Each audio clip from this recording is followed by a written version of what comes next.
প্রিয় ইকো কলেজের একাদশ শ্রেণীর শিক্ষার্থীরা সকলকে শুভেচ্ছা জানিয়ে আজকের অনলাইন ক্লাস শুরু করছি। আজ আমি তোমাদের সাথে জীববিজ্ঞান প্রথম পত্রের সপ্তম অধ্যায় নিয়ে আলোচনা করব। সপ্তম অধ্যায়ে নগ্নবীজি ও আবৃতবীজি উদ্ভিদ নিয়ে আলোচনা করা হয়েছে। আজ আমি তোমাদের সাথে নগ্নবীজি নিয়ে উদ্ভিদ নিয়ে আলোচনা করব। তাহলে শিক্ষার্থী, আজকের আলোচ্য বিষয় হচ্ছে কি? আজকের আলোচ্য বিষয় হচ্ছে নগ্নবীজি উদ্ভিদ সাইকাস নিয়ে আমি তোমাদের সাথে আলোচনা করব। তাহলে শিক্ষার্থী, এবার আলোচনা আসা যাক যে নগ্নবীজি ও আবৃতবীজি মানে উভয় প্রকার উদ্ভিদই হলো সপুষ্পক বা ফ্যানোরাগামিয়ার অন্তর্ভুক্ত। আর এদের অনেকের ফল ও সকলের বীজ হয়, আর বীজের মাধ্যমে এদের বংশবৃদ্ধি ঘটে থাকে। মানে নগ্নবীজি ও আবৃতবীজি উভয় প্রকার উদ্ভিদই সপুষ্পক বা ফ্যানোরাগামিয়ার অন্তর্ভুক্ত। মানে এদের অনেকেরই ফল ও সকলেরই বীজ হয়, আর বীজের মাধ্যমে এদের বংশবৃদ্ধি ঘটে থাকে।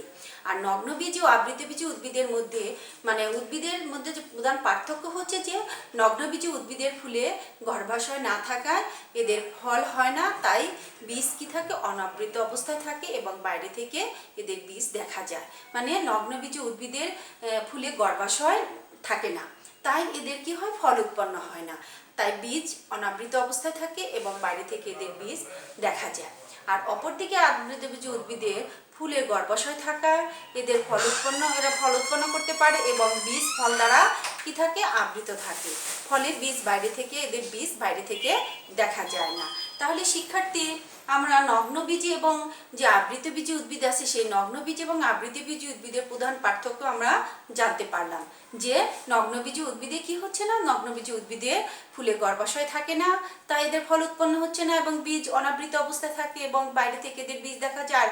অপরদিকে আবৃতবীজি উদ্ভিদে ফুলে গর্ভাশয় উৎপন্ন থাকায় এদের কি হয়? ফল উৎপন্ন হয় এবং বীজ ফল দ্বারা আবৃত থাকে এবং বাইরে থেকে এদের বীজ দেখা যায় না। এবার আমরা নগ্নবীজি বা জিমনোস্পার্ম উদ্ভিদ সম্পর্কে এখন আমরা জানব। তাহলে শিক্ষার্থী, যে বীজ উৎপাদনকারী যে ভাস্কুলার উদ্ভিদ গোষ্ঠী, সেই উদ্ভিদ গোষ্ঠীকে বলা হয় স্ববীজ বা স্পার্মাটোফাইটা। আর এই গোষ্ঠীটি দুটি উপগোষ্ঠীতে বিভক্ত। একটি হলো ব্যক্তবীজি বা নগ্নবীজি উদ্ভিদ বা জিমনোস্পার্ম, আর একটি হলো আবৃতবীজি বা গুপ্তবীজি বা অ্যাঞ্জিওস্পার্ম উদ্ভিদ। আর যে সকল উদ্ভিদে ফুল ও বীজ হয় কিন্তু ফুলে গর্ভাশয় নেই বা ফল উৎপন্ন হয় না, বিধায় বীজ নগ্ন অবস্থায় থাকে, তাদেরকে বলে নগ্নবীজি বা ব্যক্তবীজি উদ্ভিদ বা জিমনোস্পার্ম। আর জিমনোস্পার্ম বা নগ্নবীজি উদ্ভিদ স্ববীজ উদ্ভিদ। আর এই স্ববীজ উদ্ভিদদের মধ্যে হলো প্রাচীন, মানে জিমনোস্পার্ম বা নগ্নবীজি উদ্ভিদ স্ববীজ উদ্ভিদদের মধ্যে হলো সবচেয়ে প্রাচীন। আর গ্রিক শব্দ জিমনোস অর্থ নগ্ন এবং পার্মোস অর্থ বীজ থেকে কি হচ্ছে? জিমনোস্পার্ম শব্দটির উদ্ভূত হয়েছে। আর এদের দেহ স্পোরোফাইট ও অসমরেণু প্রসূ। আর রেণু বা স্পোরের মানে স্পোর বিশেষ ধরনের পত্রে উৎপন্ন হয়। আর স্পোর উৎপন্নকারী এই পত্রগুলোকে বলে রেণুপত্র বা স্পোরোফিল। তাহলে শিক্ষার্থী, রেণুপত্র বা স্পোরোফিল কি? যে পত্রে রেণু বা স্পোর উৎপন্নকারী কি বলা হচ্ছে? যে স্পোর উৎপন্নকারী বা রেণু উৎপন্নকারী পত্রগুলোকে বলা হয় রেণুপত্র বা স্পোরোফিল। আর স্পোরোফিল ঘন সন্নিবিষ্ট হয়ে কোন বা স্টোবিলাস গঠন করে। আর নগ্নবীজি উদ্ভিদের গ্যামেটোফাইট অত্যন্ত সংক্ষিপ্ত, আর নিষেকের পূর্বে হ্যাপ্লয়েড শস্য উৎপন্ন হয়। মানে নগ্নবীজি উদ্ভিদে নিষেকের পূর্বে হ্যাপ্লয়েড শস্য উৎপন্ন হয়, আর এতে সুস্পষ্ট ও নিয়মিত অসম আকৃতির যৌনক্রম বিদ্যমান। আর এই পৃথিবীতে নগ্নবীজি উদ্ভিদ 83টি গণ এবং 781টি প্রজাতির সন্ধান পাওয়া গেছে। মানে পৃথিবীতে নগ্নবীজি উদ্ভিদের 83টি গণ এবং 721টি প্রজাতির সন্ধান পাওয়া গেছে। আর এদের অধিকাংশ হলো কি? চিরসবুজ বৃক্ষ বা গুল্ম। আর ভূতাত্ত্বিকদের তত্ত্ববিদদের মতে 30 কোটি বছর আগে প্যালিওজোইক যুগে এদের অভ্যুদয় ঘটেছে। মানে ভূতত্ত্ববিদদের মতে 30 কোটি বছর আগে প্যালিওজোইক যুগে এদের অভ্যুদয় ঘটেছে। আর এদের কতিপয় প্রজাতি বহু পূর্বে অবলুপ্ত হয়েছে। মানে এদের যে কিছু কতিপয় প্রজাতি বহু বছর প্রজাতি কি হয়েছে? বহু বছর পূর্বে অবলুপ্ত হয়েছে। আর নগ্নবীজি উদ্ভিদ পৃথিবীর বিভিন্ন দেশে জন্মাতে দেখা যায়। আর বাংলাদেশে প্রায় 400 প্রজাতির আর আবৃতভোজী উদ্ভিদ থাকলেও প্রাকৃতিকভাবে মাত্র 5টি প্রজাতির নগ্নবীজী উদ্ভিদ রয়েছে।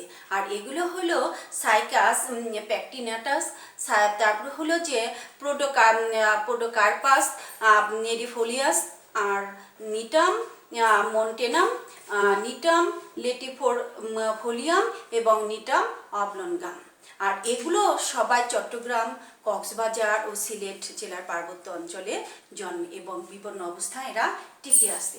তাহলে শিক্ষার্থী, বাংলাদেশে প্রায় যে 400 প্রজাতির যে আবৃতবীজী উদ্ভিদ আছে, সে আবৃতবীজী উদ্ভিদ থাকলেও প্রাকৃতিকভাবে মাত্র 5টি প্রজাতির কি নগ্নবীজী উদ্ভিদ জন্মায়।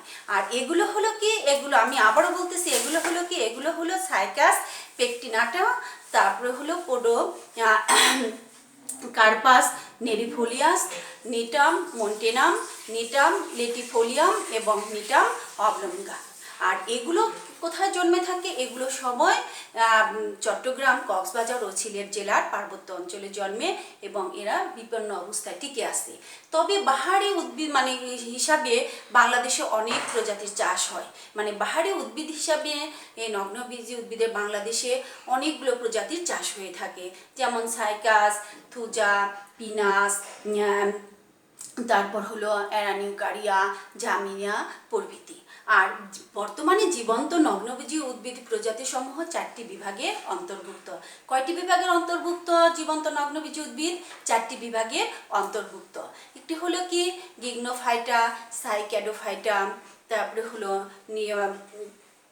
নিটোফাইটা এবং কনিফেরোফাইটা।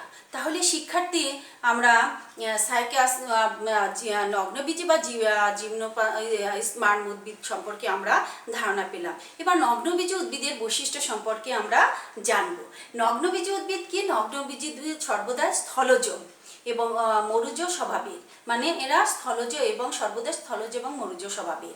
আর অধিকাংশ উদ্ভিদ বৃক্ষ ও গুল্ম জাতীয় এবং বহু বর্ষজীবী।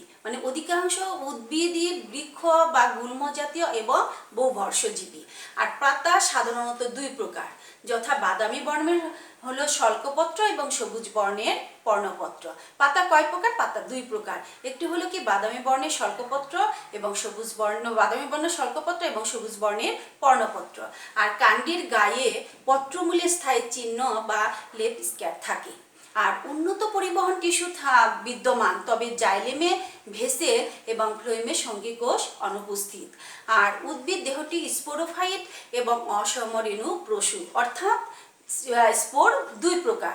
একটি হলো স্ত্রী স্পোর বা মেগাস্পোর, আরেকটি হলো পুং স্পোর বা মাইক্রোস্পোর। আর পুষ্প হলো সরল এবং একলিঙ্গ বিশিষ্ট। আর পুং পুষ্প মাইক্রোস্পোরোফিল, পুং রেণুপত্র এবং স্ত্রী পুষ্প মেগা স্পোরোফিল বা স্টেরোপত্র নিয়ে গঠিত। আর রেণুপত্র অর্থাৎ স্পোরোফিল ঘনভাবে সজ্জিত হয়ে স্ট্রোবিলাস বা কোণ গঠন করে থাকে। আর গর্ভপত্র মিলিত হয়ে বদ্ধ প্রকোষ্ঠ তথা গর্ভাশয় গঠন করে না, তাই ফল তৈরি হয় না। গর্ভপত্র একত্রিত বা মিলিত হয়ে বদ্ধ প্রকোষ্ঠ তথা গর্ভাশয় গঠন করে না বলে কি হয় না? গর্ভাশয় গঠন করে না বলে ফল তৈরি হয় না এবং বীজ কি থাকে? বীজ নগ্ন অবস্থায় থাকে।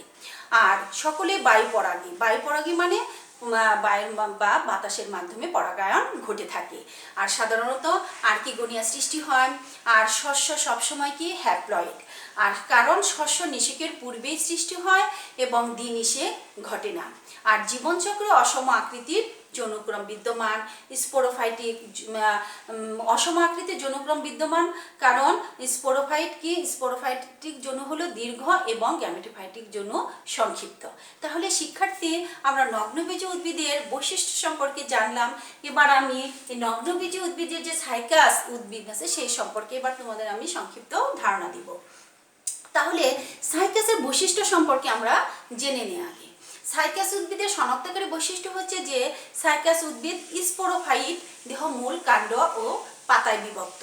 তাহলে কি সাইকাসের উদ্ভিদ হলো কি? সাইকাস উদ্ভিদ হলো স্পোরোফাইট, এদের দেহ মূল, কাণ্ড ও পাতায় বিভক্ত। উদ্ভিদ খাড়া পাম জাতীয় উদ্ভিদ। আর শুধুমাত্র পুং উদ্ভিদের মাথায় স্টোবিলাস সৃষ্টি হয়। আর কচি পাতা ফার্নের মতো কুণ্ডলিত থাকে, পাতায় ট্রান্সফিউশন টিস্যু থাকে। আর গৌণ অস্থানিক কোরালের মূল বিদ্যমান, গর্ভাশয় না থাকা এদের ফল সৃষ্টি হয় না, তাই কি থাকে, বীজ নগ্ন অবস্থায় থাকে। আর এরা অসরমপেশু বা মানে অসমরণী পেশু বা হেটারো স্পোরাস, অর্থাৎ যৌন জননে মেগা ও মাইক্রো স্পোর সৃষ্টি হয় আর বাতাসের মাধ্যমে এদের পরাগায়ন ঘটে থাকে। আর সাইকাসের শুক্রাণু উদ্ভিদকুলে সর্ববৃহৎ, মানে সাইকাস উদ্ভিদের শুক্রাণু হলো কি উদ্ভিদকুলে সর্ববৃহৎ। আর এটা কি লাটিমের মতো সচল ও লঘু ফ্লাজেলা যুক্ত। তাহলে শিক্ষার্থী এখানে একটি প্রশ্ন আসতে পারে যে সবচেয়ে বড় শুক্রাণু কোন উদ্ভিদে দেখা যায়? তাহলে সাইকাস উদ্ভিদে সবচেয়ে বড় শুক্রাণু দেখা যায়। আর এদের প্রাপ্তিস্থান হলো যে সাইকাস গ্রীষ্মমণ্ডলীয় ও তৎসংলগ্ন অঞ্চলের উদ্ভিদ। আর এই উদ্ভিদ অস্ট্রেলিয়া, মাদাগাস্কার, চীন, জাপান, ভারত ও বাংলাদেশে বিস্তৃত। আর বাংলাদেশের সাইকাস গণের মধ্যে সাইকাস পেকটিনাটাকে সাধারণত চট্টগ্রামের পার্বত্য অঞ্চলে প্রাকৃতিকভাবে জন্মাতে দেখা যায়। আর তবে এদেশে সাইকাস সার্সিনালিস এবং সাইকাস রিভলিউটাকে সদৃশ পাতার জন্য অনেকে বাগানেও কি করা হয়, বাগানে শোভাবর্ধনকারী উদ্ভিদ হিসাবে লাগানো হয়। আর এর পাতা গৃহের সাজসজ্জার জন্য ব্যবহৃত হয়ে থাকে। তাহলে শিক্ষার্থী আমরা সাইকাসের প্রাপ্তি স্থান মানে কোথায় পাওয়া যায় সে সম্পর্কেও আমরা জেনে নিলাম। এবার সাইকাসের স্বভাব এবং আবাসভূমি সম্পর্কে জানবো। সাইকাসে হলো কি বহু বর্ষজীবী নগ্নবীজী উদ্ভিদ। সাধারণত পাহাড়ের উপর শুষ্ক স্থানে এরা জন্মে থাকে। মানে সাইকাস বহু বর্ষজীবী নগ্নবীজী উদ্ভিদ, আর এরা সাধারণত পাহাড়ের উপর শুষ্ক স্থানে জন্মে থাকে। আর অবশ্য সমতল ভূমিতে চাষ করলেও এরা বেশি বৃদ্ধি লাভ করে, মানে সমতল ভূমিতে চাষ করে এরা কি করে, বৃদ্ধি লাভ করে থাকে।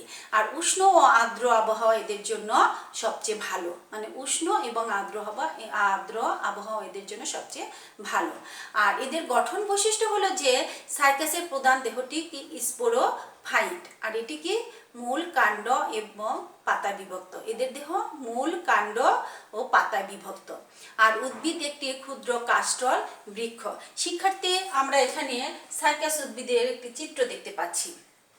তাহলে সাইকাস উদ্ভিদের দেহটি কি? সাইকাস উদ্ভিদের দেহটি হলো স্পোরোফাইট, আর এটির দেহ কি মূল, কাণ্ড এবং পাতায় বিভক্ত। আর উদ্ভিদ একটি কি ক্ষুদ্র কাষ্ঠল উদ্ভিদ। আর বৃক্ষটি দেখতে কেমন দেখা যায়? এদেরকে দেখতে অনেকাংশে একবীজপত্রী যে পাম জাতীয় উদ্ভিদ আছে সেই পাম জাতীয় উদ্ভিদের মতো, এবং ফার্নের পাতার সাথে সাইকাসের কচি পাতার সামঞ্জস্য রয়েছে। তাহলে এদেরকে কি দেখা যাচ্ছে শিক্ষার্থী? বৃক্ষটি দেখতে কি অনেকাংশে একবীজপত্রী পাম জাতীয় উদ্ভিদের মতো, এবং ফার্নের যে পাতা আছে, কুণ্ডলিত যে পাতা আছে সেই ফার্নের পাতার সাথে সাইকাসের কচি পাতার সামঞ্জস্য রয়েছে। আর এই কারণে সাইকাসকে কি বলা হয়? পাম ফার্ন বলা হয়ে থাকে। তাহলে শিক্ষার্থী সাইকাসকে পাম ফার্ন বলা হয় কেন? যে সাইকাস বৃক্ষটি দেখতে কি অনেকাংশে একবীজপত্রী পাম জাতীয় উদ্ভিদের মতো, এবং ফার্নের পাতার সাথে সাইকাসের কচি পাতার সামঞ্জস্য রয়েছে বলে সাইকাস উদ্ভিদকে কি বলা হয়? সাইকাস উদ্ভিদকে পাম ফার্ন বলা হয়ে থাকে। আর সাইকাস কি? সাইকাস চিরসবুজ বহু বর্ষজীবী ও শাখাবিহীন। এই উদ্ভিদে কি? এই উদ্ভিদে কোনো শাখা নেই। আর এর বৃদ্ধি খুবই মন্থর, মানে খুবই ধীর গতিতে। আর এর উচ্চতা সাধারণত 2 থেকে 5 মিটার পর্যন্ত হয়ে থাকে। আর কয়েকটি প্রজাতির উচ্চতা এরও বেশি হয়ে থাকে। তাহলে শিক্ষার্থী এবার আমরা সাইকাসের মূল সম্পর্কে ধারণা নিব। তাহলে সাইকাসের যে মূল, সেই সাইকাসের প্রধান মূল হলো ক্ষণস্থায়ী। সাইকাসের প্রধান মূল কি? সাইকাসের প্রধান মূল হলো ক্ষণস্থায়ী। আর প্রধান মূল বিনষ্ট হয়ে তার পরিবর্তে অস্থানিক মূল উৎপন্ন হয়, মানে সাইকাসের প্রধান মূলটা বিলুপ্ত হয়ে যায়, সে বিলুপ্ত হয়ে অস্থানিক মূল, তার পরিবর্তে অস্থানিক মূল উৎপন্ন হয়। এসব অস্থানিক মূল হতে খাড়াভাবে বর্ধিত ছোট ছোট মূল উপরের দিকে উঠে আসে। যে অস্থানিক যে মূল উৎপন্ন হয় সেই অস্থানিক মূল থেকে খাড়াভাবে বর্ধিত ছোট ছোট মূল উপরের দিকে উঠে আসে এবং ক্রমাগত ব্যাঘ্র শাখান্বিত হতে থাকে। আর মাটির উপরিভাগে উপরিতলের মূলগুলো যে উঠে আসে, সেই উপরিতলের মূলগুলো ব্যাকটেরিয়ার মাধ্যমে আক্রান্ত হয় এবং এদের শীর্ষ স্ফীত হতে থাকে। আর এ সময় অ্যানাবিনা নস্টক নামক সবুজ নীলাভ সবুজ শৈবাল মূলের ভিতর প্রবেশ করে, যার ফলে মূলের আকৃতি পরিবর্তিত হয়ে প্রবাল বা কোরালের রূপ ধারণ করে। আর এই আকৃতির কারণে এই মূলকে কি বলা হয়? এই মূলকে কোরালয়েড মূল বলা হয়ে থাকে। তাহলে শিক্ষার্থী, আমরা এখানে কোরালয়েড মূল আমরা দেখতে পাচ্ছি। তাহলে আমরা কি জানি যে সাইকাস উদ্ভিদের প্রধান মূল কি হয়? সাইকাস উদ্ভিদের প্রধান মূল হলো ক্ষণস্থায়ী। আর এই মূল কি হয়? এই প্রধান মূল বিনষ্ট হয়ে তার পরিবর্তে অস্থানিক মূল উৎপন্ন হয়। আর এই অস্থানিক মূল হতে খারাপভাবে বর্ধিত, মানে মাটির উপরে কি হয়? খারাপভাবে বর্ধিত ছোট ছোট মূল মাটির উপরে উঠে আসে এবং ক্রমাগত কি হয়? ক্রমাগত ব্যাঘ্র শাখান্বিত হতে থাকে। আর মাটির উপরিতলে যে মূলগুলো উঠে আসে, সেই মাটির উপরিতলের মূলগুলো ব্যাকটেরিয়ার মাধ্যমে আক্রান্ত হয় এবং এদের কি হয়? ব্যাকটেরিয়ার মাধ্যমে আক্রান্ত হয় এবং এদের শীর্ষ স্ফীত হয়ে থাকে। তখন কি থাকে? কেন স্ফীত হতে থাকে শীর্ষ? যে মাটির উপরিতলে যে মূলগুলো চলে আসে, সেই মূলগুলো ব্যাকটেরিয়াতে আক্রান্ত হয় এবং এদের শীর্ষ স্ফীত হতে থাকে। আর এই সময় অ্যানাবিনা নস্টক নামক নীলাভ সবুজ শৈবাল কি করে? এই মূলের ভিতরে প্রবেশ করে।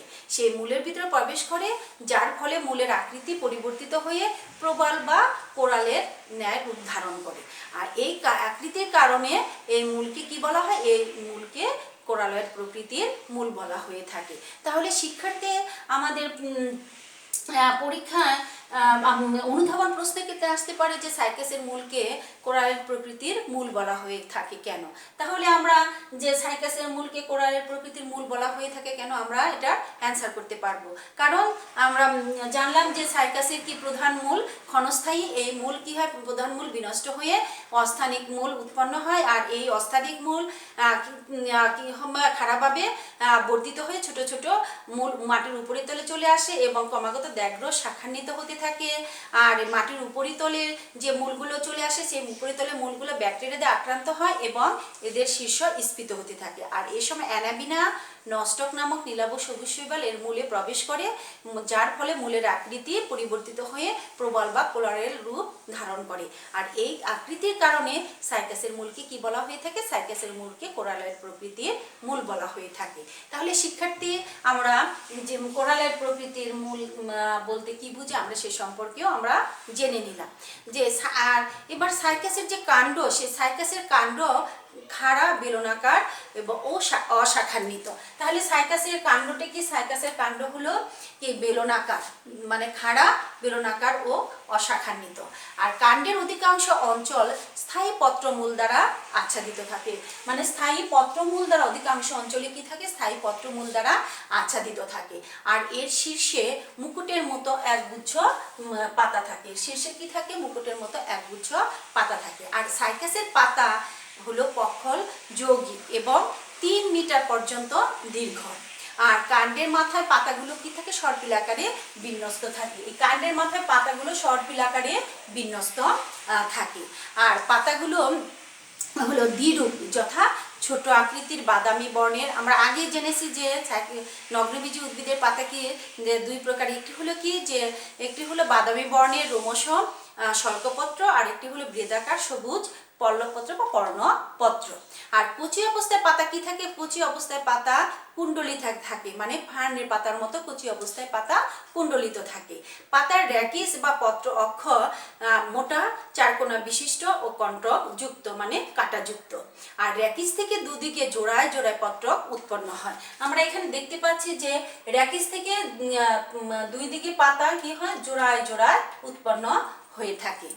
আর পত্রগুলো মসৃণ, মানে পত্রগুলো মসৃণ স্থূল, মানে কি মোটা ও চামড়ার মতো। আর প্রতিটি পাতায় একটি করে কি থাকে? মধ্য শিরা থাকে এবং এ থেকে কোনো উপশিরা তো উৎপন্ন হয় না।